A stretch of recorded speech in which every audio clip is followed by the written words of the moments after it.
G'day folks, Tom Holmes here. Welcome to this video presentation today all around 6 psychology techniques to develop a positive mindset. This video is part 2. Part 1 was all around what mindset is, how mindset works, what is a positive and negative mindset. So that was like an introduction to mindset. Today we're going to have a look at these 6 techniques to develop a positive mindset. If you didn't see the first video, go back and check that one out. That'll teach you what mindset is, so you'll understand what we're talking about in today's video. So by watching these 2 videos, the first one on mindset and this one on 6 techniques to create a positive mindset, you're going to understand what mindset is and how mindset works and how to develop a positive mindset, which will lead to more positive outcomes in your life. So today I'm going to be presenting this on PowerPoint. So I'll open that up for you now.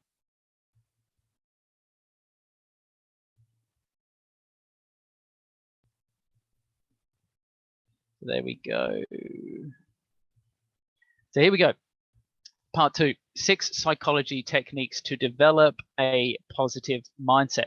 Now these 6 techniques I've developed over a number of years. I've learned the theory. I've practiced them myself with clients. I've seen positive outcomes from using these. What I'm going to teach you today is these 6 psychology techniques that psychologists use that are explanations on human behavior. So you're going to understand how the brain works, how to change your mindset, how to change that filter, which will lead to more positive outcomes in your life. So I'll jump into it now. So we're going to touch on this slide, which is from the first video, which was all around explaining what mindset is. We were having a look at what negative mindset is and what positive mindset is. So this is going to help us understand where these psychology techniques come into play, right? So you can see written there, it's in green, it's the psychology techniques. And what we're doing there is bolting these techniques on to our existing filter, right? So mindset is like a filter. And what we're doing, we're bolting on these 6 psychology techniques, right? So this is like a finer filter we're putting in front of our existing filter. The finer filter is going to be there. It's going to make us pause. It's going to make us stop. It's going to make us question our existing mindset, which will lead to more positive choices, more positive decisions in our lives and the positive outcomes. So really we've got the situation reality, we've got our existing mindset, we're bolting on these 6 psychology techniques that are going to make us stop and question. This means we're going to make meaning of things differently, which is going to change our thoughts and beliefs, lead to more positive feelings and more positive behaviors, decisions, and choices. So that's where these 6 psychology techniques come into play, and we'll jump into having a look at those now. So the psychology techniques, the crux of all these techniques is in between the trigger and response is our ability to pause. And in the pause, we can choose an alternative, healthier, more positive response, right? So we have this trigger coming in, right? This is an experience. This is a situation we're in. This is the reality. It's coming into our existing mindset. And what we're doing is pausing. We're bolting on these 6 psychology techniques. We're pausing. We're questioning our existing mindset. And then we're choosing a more healthier response, a more positive response. So the crux of all these techniques is we're pausing. Instead of on default, instead of on autopilot, instead of following those natural automatic tendencies, we're pausing. We're choosing a more conscious, a more aware response, right? Which will be a more positive response. So the 6 techniques that we're going to have a look at. The first one is the ego. I'm going to explain what the ego is, why it's there, and how the ego works. We all, know the word ego, and we throw it around usually in the workplace as he's got a big ego or he's defending his ego. Today I'm going to explain what ego is, so you're going to understand what it is and how it works. Then we're going to have a look at self-awareness, right? The way I think about self-awareness is more of a bigger picture. We're looking at the patterns and behaviors that we repeat in life. Then we're going to have a look at owning feelings. We're going to have a look at my part. Really, my part is all around every single interaction, every single experience, whether we class it as positive or negative, always we play a part, right? Sometimes we just want to blame others, but we have to acknowledge that we play a part in every single interaction. Then we're going to have a look at two types of therapy: acceptance and commitment therapy and cognitive behavioral therapy. These are both types of behavioral therapy that nearly every psychologist uses. He will pull one of these tools out of his toolbox to use with you. So what I'm going to teach you today is what the psychologists know that you can use. So you're going to understand human behavior. You're going to understand how your mind works, how you can influence your mindset using these two psychology techniques. So understanding these 6 techniques is going to lead to a shift in mindset, more positive mindset, which will lead to more positive outcomes in your life. So the first one is the ego. So where does the ego come from? The ego is really a mental image of ourselves generated through our upbringing and conditioning, right? So when we're born, we come into the world, we quickly get influenced by these social norms and family beliefs. And then these form the ego, right? So we get almost instructed by this external world, or this external world instructs our internal world, right? So the ego is constructed based on how we should act, what is good, bad, right or wrong, what we should fear and desire, and what success and failure is. So the ego is formed, external world informs the ego, right? Why is the ego there? So the ego is there because it's evolution's way of making sure we fit in to the tribe in which we are born. Right? So the ego is there to make sure that we fit in. If we didn't fit in, we wouldn't survive. So back in caveman times when we were living in hunter-gatherer in small groups, this ego is there to pick up what's happening socially and culturally around us as a young child and take that information in to make sure we then fit in with the tribe and we survive. So what is the ego? So from this initial external world, creating this internal world, right, we're forming beliefs about ourselves in relation to others. External informs the internal. And so this ego establishes our identity, our sense of self, right? This is the public image that a person presents to the world. And so it does this by creating boundaries between us and everything else. So it says things like, I am this, not that. This is me, this is not me. I am a person who. So the ego creates these boundaries about who I am and who I am not. But the ego also generates these core needs for it to feel okay and maintain a sense of self, right? So we have things like security and inclusion, power, status, control, competence, respect, justice, and fairness. And I'm sure as I say these words, you can understand like the power of these core needs. And these are all ego generated needs to make us feel that we're okay. So let's have a look at the ego defenses, because sometimes we say things like, you know, he's defending his ego. So if the ego perceives these core needs will be met, then it judges it as good, like all okay. So really I'm describing here these ego's core needs and trying to help you understand why the ego defends these core needs. And so when the ego perceives these needs are at risk of threat or attack, it perceives it as bad, and the ego often on autopilot reacts by going into psychological defense mode, right? And in this sense, the ego is like psychological armor protecting our sense of self to keep us safe. So it's like it's almost like the ego is there as the brain's way of trying to keep your brain safe. The ego is trying to keep you safe and your brain safe. So picture this. If someone challenges your idea in a meeting, you might perceive it as an attack on your competent leadership, right? And you may react in defense by lashing out and criticizing that person. And by doing this, this keeps the ego feeling okay. So we might lash out across the boardroom and in defense and criticize this other person, and the ego goes, whew, like I'm okay, right? So that's where the ego comes from, what is the ego, and the ego defense mechanism. But let's have a look at what is the ego defending, right? And the ego is defending this identity, this sense of self, right? This public image that we have because it believes it needs it to fit in. But interestingly, below the ego is the real authentic self, right? The internal you that wasn't sculpted by these external forces. The authentic self is at play when you can objectively observe how you react to something or observe that you're overthinking something.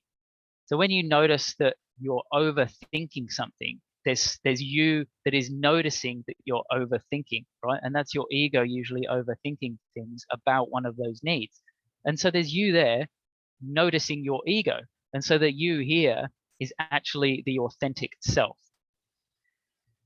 So here's exercises in monitoring the ego, right? The ego often reacts unconsciously, right? It often reacts on autopilot. It just jumps in. It tries to rescue us. It tries to save us. It tries to protect us, right?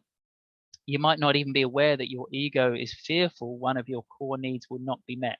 So when it fears one of these core needs will not be met, it almost sends off an alert. It's like an alarm.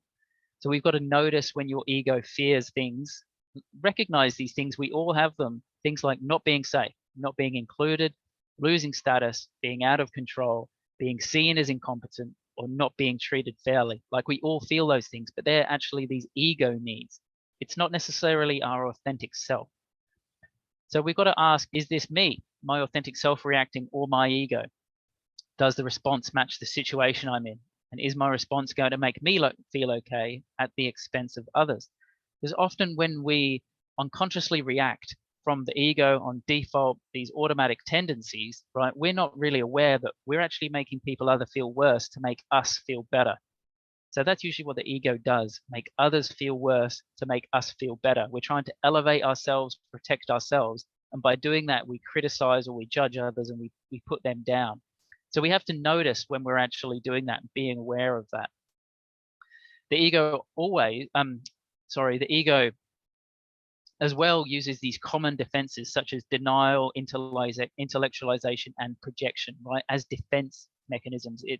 The ego uses it to keep you psychologically feeling okay, right? So we might deny something to protect our ego, to protect our status, to protect our sense of self, right? So we deny that we did something, or we might project blame onto others to defend ourselves. These are all things that happen common in the workplace, but that's the ego really at work. So just monitor when you deny something or you're projecting blame onto other people, and just notice, ask yourself whether it's the authentic self or whether it's the ego jumping into play. I forgot to have a look at the image down in the bottom corner, the circles there. So over the years, reading so much information about the ego, this is the way that I've come to depict the ego, right? So we've got the real authentic self in the middle. Then we've got this ego ring, this red ring, and then we've got identity and self-image on top of that. So the ego is like this armor, this psychological protection mechanism that comes into the play to defend this identity and sense of self, this sort of pseudo self that we present to the world, this public image of ourselves. And so the ego is there to protect that because it believes it needs that image to fit in. But below that, in the middle, is the real authentic self. This is an overview of the ego. The ego is a huge topic. This has took me years to be able to put this together. But it explains what the ego is and how the ego works and how you can monitor the ego at play. Because really, we want to be making more decisions from the authentic self and monitoring when that ego is trying to react. We're just trying to almost subdue the ego and come back into our core authentic self and make decisions from there. So that's the ego explained. So now we're having a look at self-awareness. The way I like to think about self-awareness is not really just in the minor things that we do every day. When I think of self-awareness, I'm looking at the bigger picture here, the real bigger picture of our whole life. So how we cope with situations today is often shaped by how we learn to cope in childhood, right? We do what is familiar and we can get caught in habitual patterns, defaults, or autopilot reactions. So one of the greatest gifts we can give ourselves is to learn from ourselves, to monitor our own habitual reactions and patterns and find out why we do what we do. So this thing about self-awareness is grounded in a theory called attachment theory, right, which is invented by John Bowlby, or put together by John Bowlby, I think in the 70s, right? And the crux of it is that when we're children, we develop templates about how the world works. We develop templates about how the world works. And really, it's based on our conditioning and programming that we learn from our parents and the adults around us. Up until the age of 7, we're literally hardwired to download this programming. And we learn, the main thing we learn, these templates about how the world works, is the template of relationships, right? So we learn about how relationships work, who we are in relationship, who are others in relationships. So we learn these templates about how a relationship works as children, right? And this helps us make sense and understand of the world. But what happens when we're older is we're taking those same templates that we learned when we're younger, and those templates are informing the template of the relationship that we're having now, right? So the relationship I had with my parents might be informing the relationship that I'm having with my girlfriend, right? And this is all grounded in theory. This has been studied for 50 or so years. This is true. This is fact, that we take these templates into our current relationships. We take the template of childhood, what we learned, take it into our current relationships. The problem comes is when these templates no longer work for us. They're no longer healthy, right? And we're so unconsciously programmed to repeat these templates because we learned them so young. They're stored deep in our memory. We're literally on autopilot repeating these same templates, but they might not be healthy, right? So the way we go about analyzing our templates that we learned when we're younger is to monitor ourselves. We need to monitor our habitual patterns, our habitual reactions, right? So there's a bunch of exercises over on the side there, which is to ask yourself questions. One that I really like is, what relationships am I repeating? Who do I continually have relationships with that are the same, or that are toxic, or that are not healthy? Because I'm playing a part in that, and I'm choosing those relationships, those types of relationships, based on the templates of my past. But now they're not healthy. The only way for me to monitor them is to almost objectively observe myself, to be self-aware, to understand and almost look at myself from the outside and go, what am I repeating? What patterns am I repeating?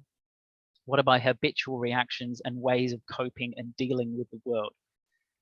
So those are questions you can ask yourself to really increase your self-awareness, right? So we're trying to understand ourselves, be more aware of the things we're repeating in life. And then this is going to lead to a shift in mindset. It's going to change the mindset, which will lead to more positive outcomes. We'll notice the negative tendencies or the things we're repeating.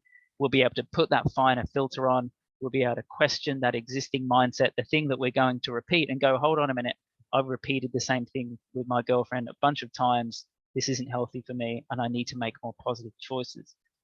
So the self-awareness comes in to look at those long-term habitual patterns and reactions, and comes in at that finer filter to really have a look at what we're repeating, so we can create a more positive mindset, which will lead to more positive outcomes and healthier relationships. So that's self-awareness. So now let's have a look at ownership of feelings. I love this one, ownership of feelings.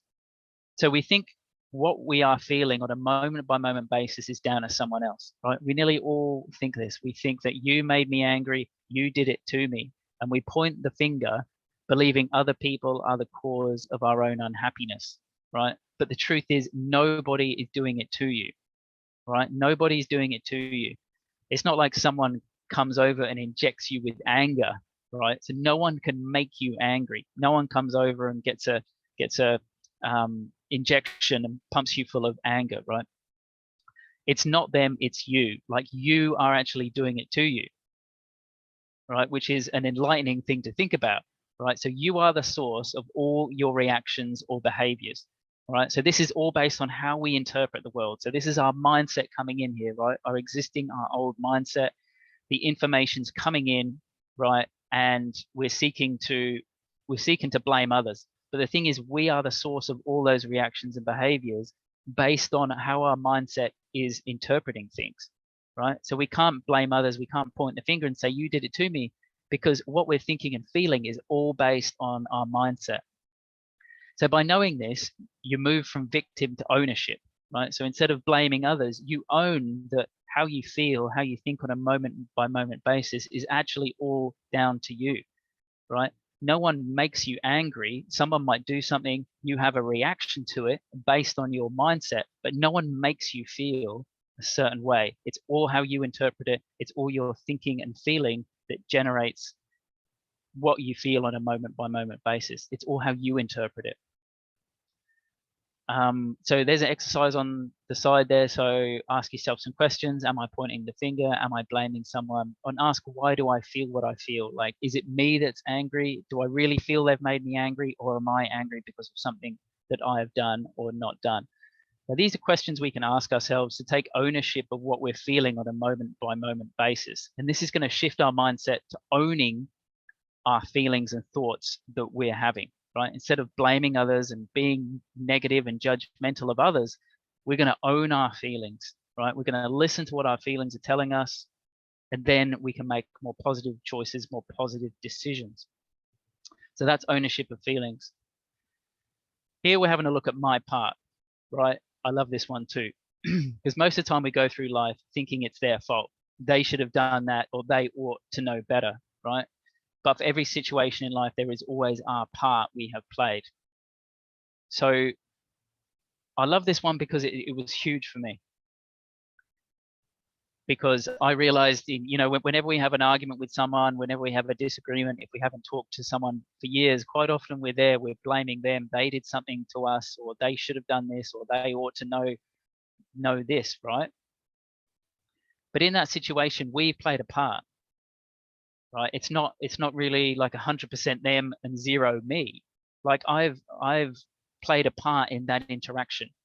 I played a part in the cause of both parties' anger or anguish, right? So I can't just blame them. I always have a part to play. And so usually our part to play is that we have imposed our standards, expectations, and judgments and beliefs on what other people should or shouldn't do, right? So expecting or impose people should or shouldn't act like a certain way. And then we get quite upset. We get disappointed, sad, and frustrated because other people don't do what we think they should do. So it's all our part. We had these expectations. We imposed our standards. We imposed our judgments on what other people should and shouldn't do. And then we get upset when they don't do that.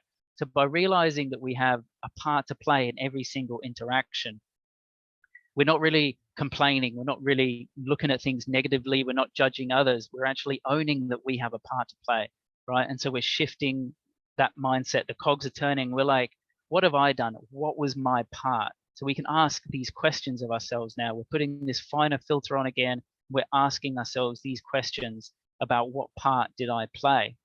So we can ask things like, did I have expectations of what they should have done? Did they actually ask me what they wanted, or did I assume I knew what was best, right? That's a classic, assuming I knew what someone else wanted, right? And then getting upset when they didn't want that.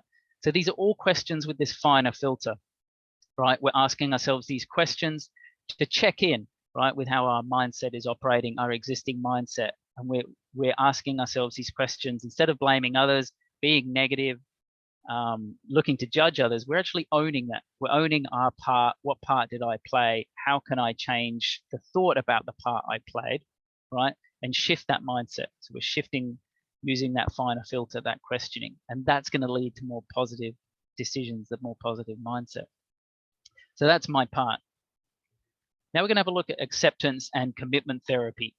So this is a type of therapy that nearly all psychologists use or have in their toolbox at one time or another. I want to explain it to you now. So you're really, the theory and everything that psychologists learn, that I learned myself, I'm trying to explain simply so you can understand human behavior, you can understand how to shift that mindset using these therapy techniques. So the crux of acceptance and commitment therapy is unwanted thoughts and feelings arise, right? So thoughts, I should, I ought, I must do this, or feelings of boredom, loneliness, guilt, shame, anxiety, and anger, right? So these are all sort of not very nice sort of feelings here and thoughts that we're having. And because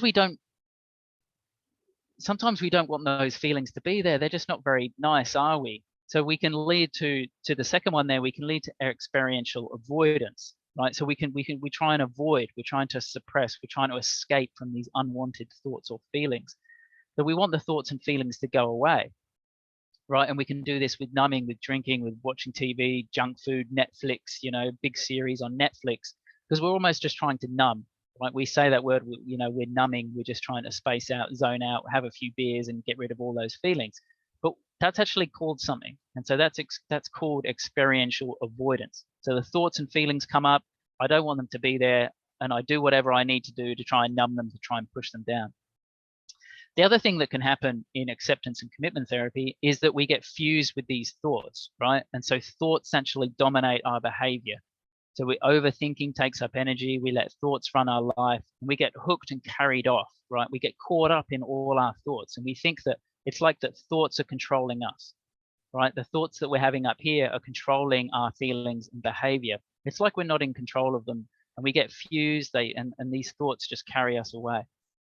And by getting fused with our thoughts and the experiential avoidance, this actually increases problems in the long term. So this is how ACT looks at things. So we spend the time and energy on these fused thoughts, which leaves us depleted. So when we're fused with these thoughts and we're carried off with this overthinking, we're not present or connected. And overthinking increases stress, right? Because we think about these things, we worry about situations, we overthink situations, and our stress levels go up.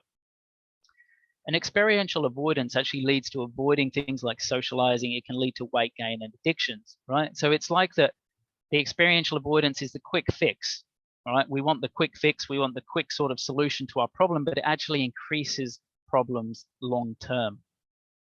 So let's have a look at how ACT fixes this.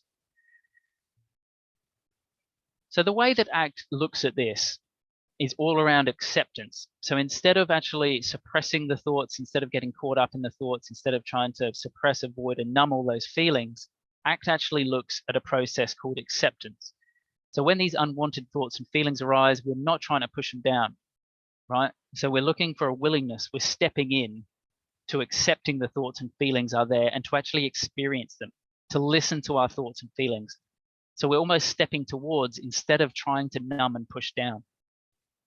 And so it looks at this, ACT looks at this as an experience like a non-resistance to thoughts and feelings. So we're not trying to resist them, we're actually trying to experience them. And by accepting the thoughts and feelings that we're having, this leads to a more meaningful life because we move in a valued direction, right? We listen, we understand the feelings and thoughts that we're having, and we move in a more meaningful direction, even in the presence, right, of the unwanted or painful thoughts and feelings. Like they're still there, but we're still moving forward towards a meaningful life. And there's a bus symbol in the bottom corner, which I'll come to in a second and explain why that's there.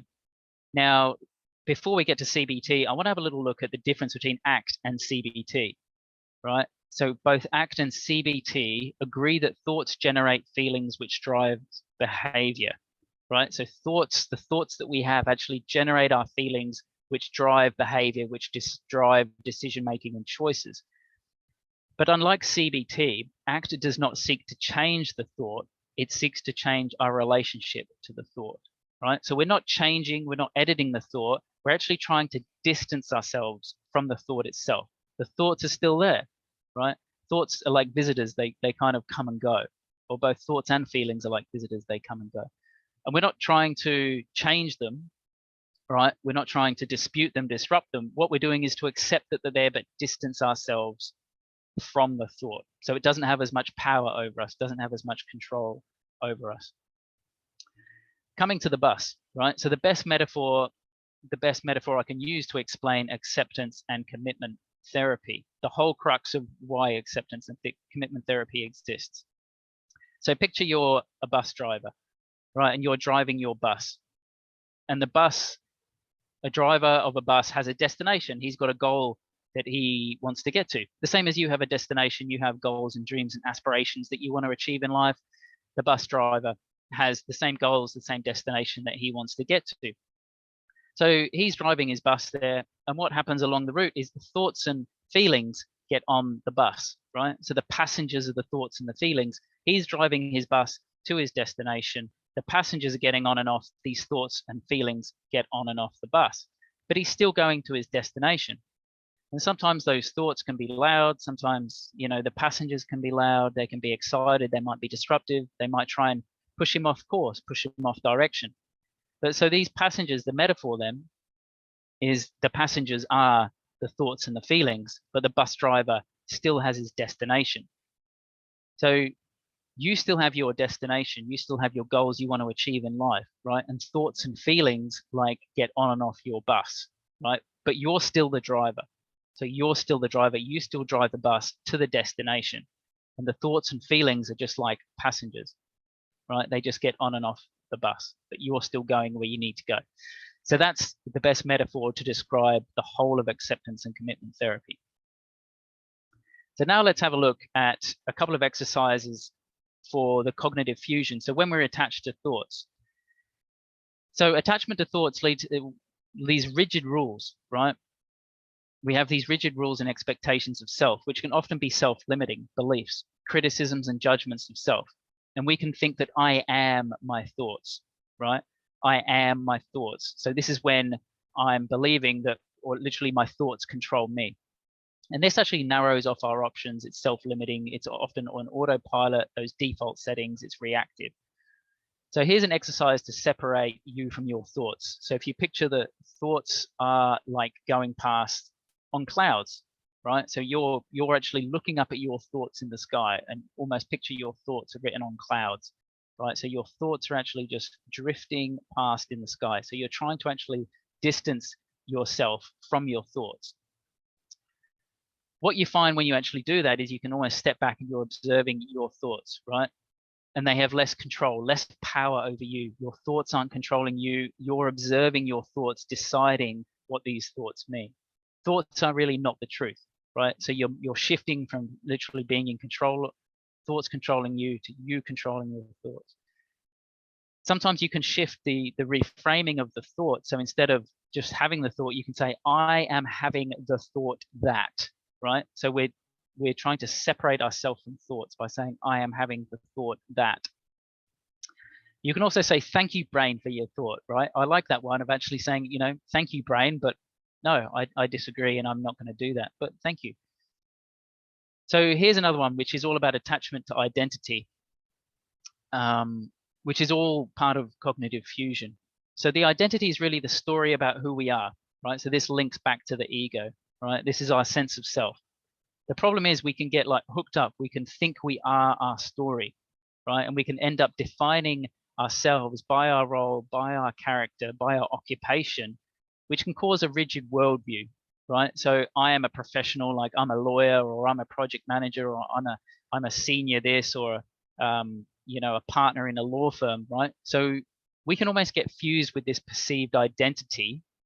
We can get fused with this identity and then make decisions based on that identity. So it's not like we're making decisions from that authentic self. We're making decisions based on the identity that, you know, I am a lawyer or I am a partner in a law firm. Things like, so we have these beliefs that we have that get attached to this identity. So like, I am a senior manager, so that means I must work long hours. Sometimes we think that thing, don't we? We climb the ladder and the higher status that we are. We have these, because we have this identity that I'm the senior, you know, manager or project manager, I must work long hours. I must be seen to be doing X, Y, Z, right? And it's the same as this example down at the bottom is like a person could fuse with a rigid identity as a world-class athlete, but then what happens when they retire, right? So we've thought this, you know, say a footballer plays football since he's 6 years old and at 35 he retires, right? So he's had this identity for nearly 30 years, right, about being this footballer and then a professional footballer. But what happens when that identity is gone? Who is he then, right?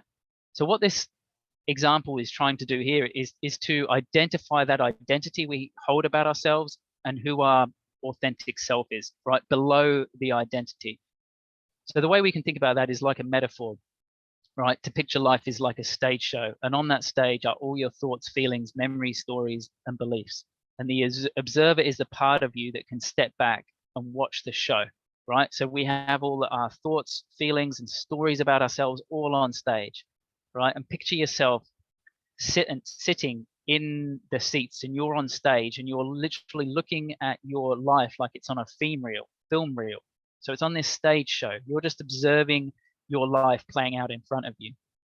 And so you're separating yourself from your life, separating yourself from the identity and all these decisions and choices that go with that identity.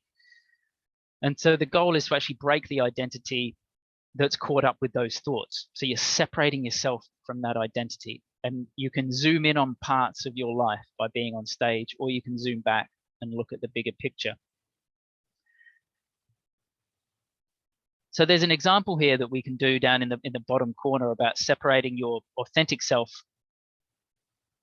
or how you notice that authentic self. And if you just like to take a moment to close your eyes, and as I talk, just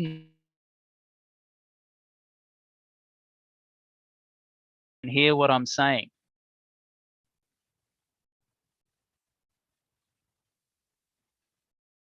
and come into your sort of full awareness of the here and now. So really focus on every single word that I'm saying. And notice how you are noticing.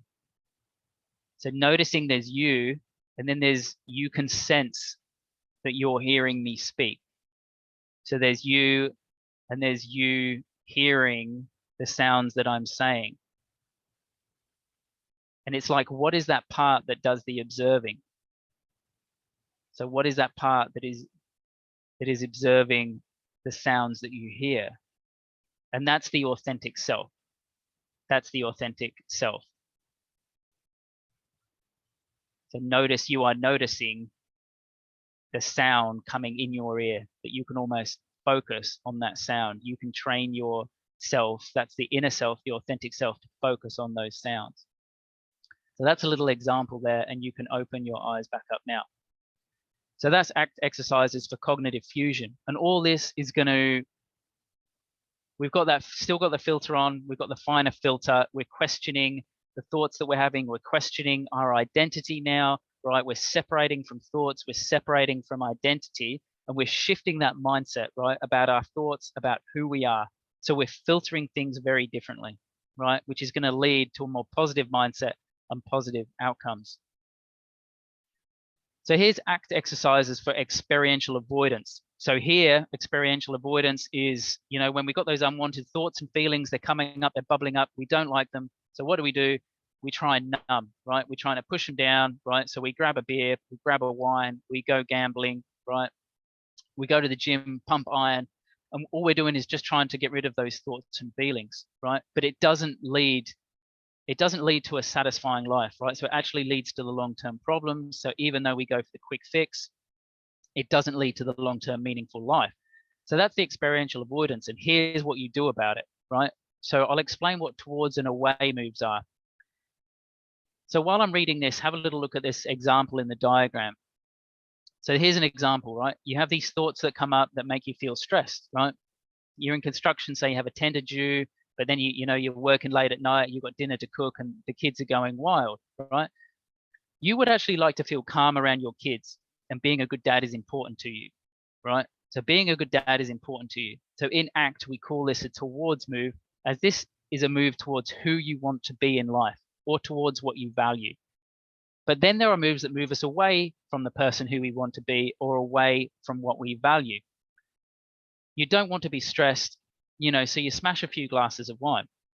So this is the quick fix, right? This is almost the band-aid, and the stress goes away, but then the wine actually makes you feel sluggish and tired. So here's some consequences of your actions. So you don't spend time reading with your kids in bed. So you can see you'd like to read with the kids in bed, but because you've gone for the quick fix to get rid of the stress, it's actually caused some implications there. And quite often you can get hooked on these away moves with the glass of wine, right? We come home, we autopilot, we're grabbing a few stubbies, right? And it's often reactive. And so when we're faced with these difficult situations and the thoughts and feelings come up, so when these thoughts and feelings actually come up, these unwanted thoughts and feelings that we don't like, we have a choice, right? So do we get hooked by these away moves, the quick fix, the glass of wine, or do we try and unhook ourselves and move towards, or make a move, or make towards moves, right? So we have this choice point, as the diagram shows. We can do the quick fix away, we can have the glass of wine, but it leads to those implications, right? We're on the couch asleep in front of the TV. Or we can make towards moves, right? So being calm, being a good dad, you're moving towards who you want to be. So in that moment, I have a choice. I can make the quick fix, I can choose the glass of wine, but the implications mean doesn't lead to the person who I want to be, right? I'm not spending time with my kids, right? So at this point, I've got a choice. Or I can make a choice which I have to deal with those thoughts and feelings, and I don't have the glass of wine, but I end up with a better result. I end up reading with my kids in bed. And so by identifying our values, we can lead towards a more meaningful life, right? So the values in this situation might be health and family and nature and security. So once you identify what your values are and find your values, that can clarify what choices you're making in certain situations. So when you're in the next choice point, you might go, you know what, I really value family and health. So I'm going to move away from the glass of wine. and I'm going to read to my kids in bed because that's who I want to be. That's the person who I am. So how to find your values then? Because values really guide us at that choice point. So values are, by definition, an ongoing reflection of what you find meaningful. So to determine what you value, ask what is important in your life? What things are important to you? What is your favorite thing to do? Or what is painful to me? And then the opposite will be what you value, right? So this is an interesting one. What is painful for you? And then the opposite will be what you value, right? So I noticed that what's painful for me is like power over, right? Control and dominance, right? So when I worked in corporate land, I was power over, control and dominance, right? And so I found that painful. What I recognized by that is authenticity and freedom is important to me. So by recognizing what was painful, control, dominance, power over, I recognized what was important, which was freedom and authenticity. So that's how I determine my values. And ask, what kind of towards moves do you already make to be the person you want to be? So what do you find meaningful, important, really satisfying? And notice what values are caught up in that so you can make more positive choices next time. And for every decision that you make in life, for every decision, when you come home from work and you're stressed, whatever, whenever you're in that decision, ask yourself, am I moving in a value direction? So am I moving towards the things that I value in life, which will lead to a life with more meaning? So here we've had a look at ACT, right? So this is the end of ACT, just before we get onto CBT. So ACT, we've really looked at the experiential avoidance, getting caught up in our thoughts. And we've got a number of exercises there, separating ourselves from our thoughts, right? Separating ourselves from our identity. And then we have this choice point, right? We can move towards the quick fix, or we can move towards a valued direction in life. And these are all things where we're putting that finer filter on to question our mindset, so it will lead to more positive, healthy choices. So that's ACT. Now we're going to have a look at CBT. So both ACT and CBT agree that thoughts generate feelings which drive behavior, as we looked at before. But unlike ACT, CBT seeks to dispute and change the thought. So CBT is coming in to dispute and actually change the thought. ACT was changing the relationship with the thought. CBT is changing the thought itself. So let's have a bit of a dive into cognitive behavioral therapy. This is pretty much one of the oldest forms of psychological behavioral therapy. I think it was developed in the 50s or 60s, so it's been around for 70 years. This is based and grounded in solid psychological theory. So the basic assumption of CBT is that individuals contribute to their own psychological problems by how they interpret events and situations in their lives. By changing irrational or negative automatic thoughts, feelings and behaviors will also change. So we're changing those automatic thoughts in the mindset. More enduring change to thoughts, feelings, and behaviors are achieved through change in those deeper level beliefs, right? So we have those deeper level beliefs that make up our mindset, right? They're a bit harder to fix. And so rather than, so those deeper levels of belief, rather than just changing those specific irrational or unhelpful thoughts. So let's have a look at the ABCs of CBT. So we have the activating event or situation. Then there's B, right? The thoughts and beliefs I have about that event or situation. And then there's C, the consequence, the feelings and behavior, right? So here we have the similar thing that we looked at in that original mindset video, that diagram. We've got the event, the situation. It's all how our mindset is interpreting it, which leads to our feelings, choices, and behavior. So it's all how our mindset is interpreting things. And by using this ABC framework, we can assess those thoughts and beliefs that we're having about that activating event, and we're seeking to change those thoughts. And what we're doing there is really adjusting our mindset to lead to the more positive outcomes. So here we can have a look at an example, right? So we've got unhelpful and negative thoughts. So here we've got a situation. We're having these unhelpful and negative thoughts and beliefs, but this leads to consequences, right? So we have these extreme feelings, they're difficult to manage, and unhelpful behaviors that actually block our goal. So you can see here that it's really our thoughts that we're having about a situation lead to the feelings that we have, which then drive our behavior and decision making. So here's an example, right, of the way we can interpret things.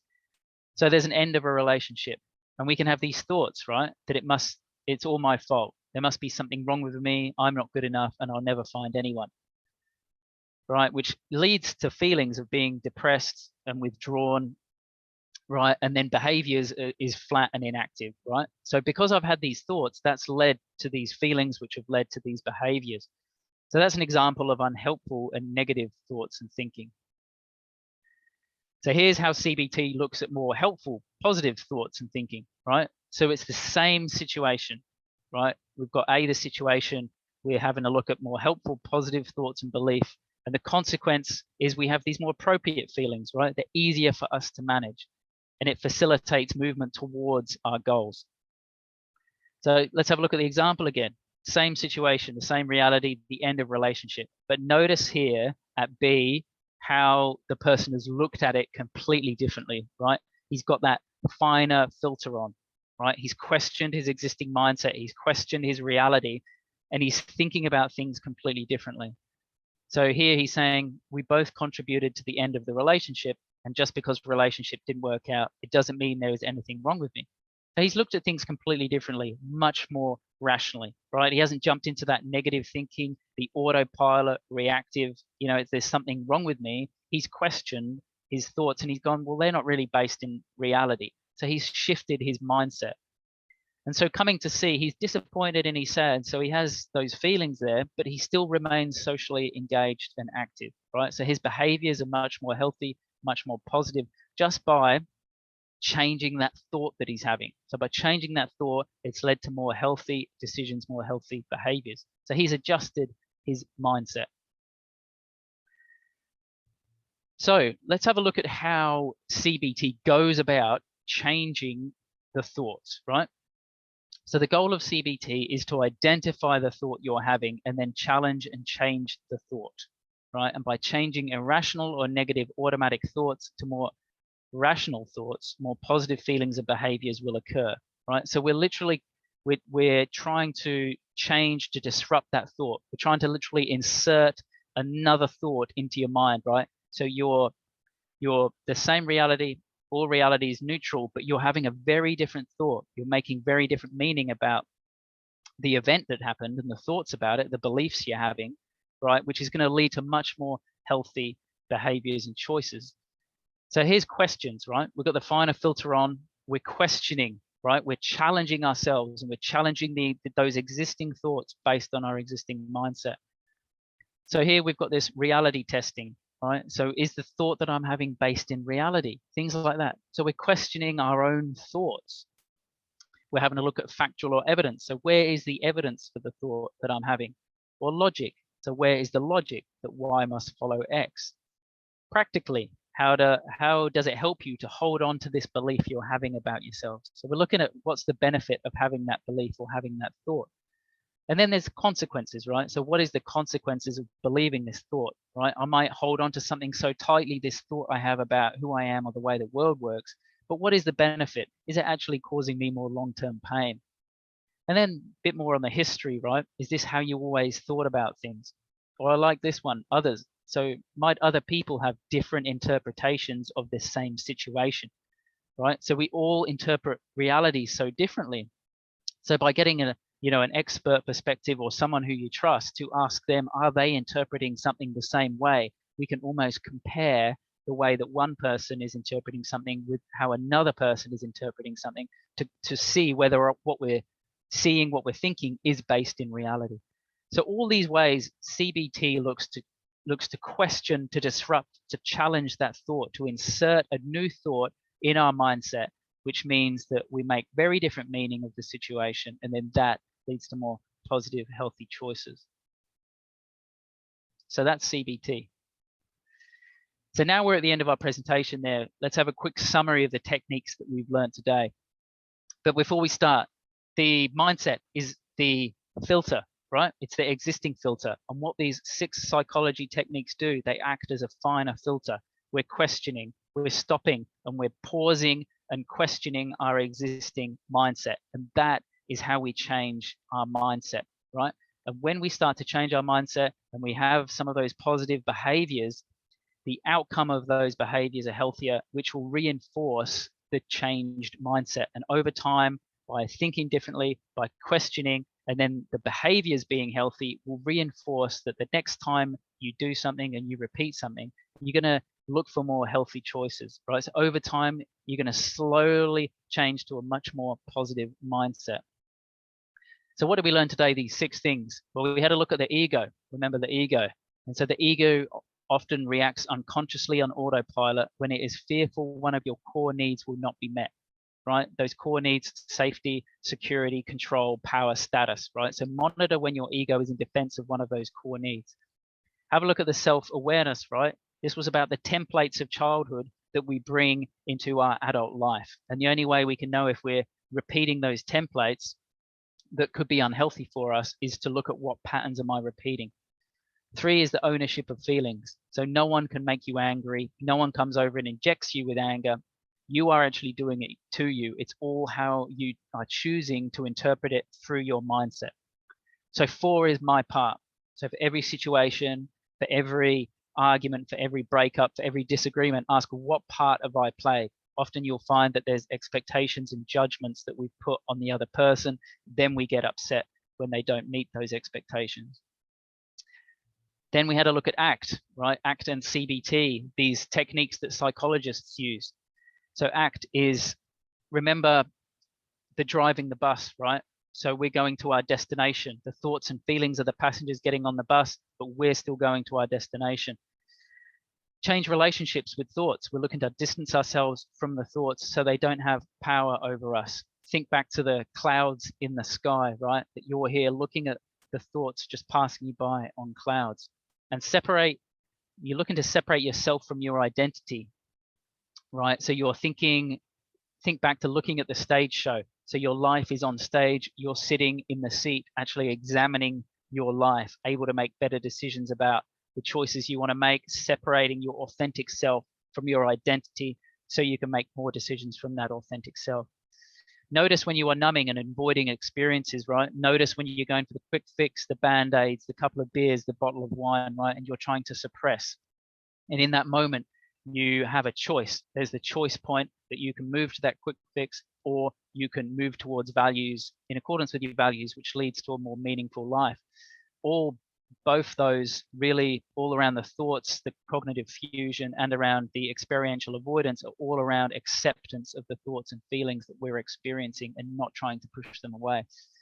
Then we had a look at CBT.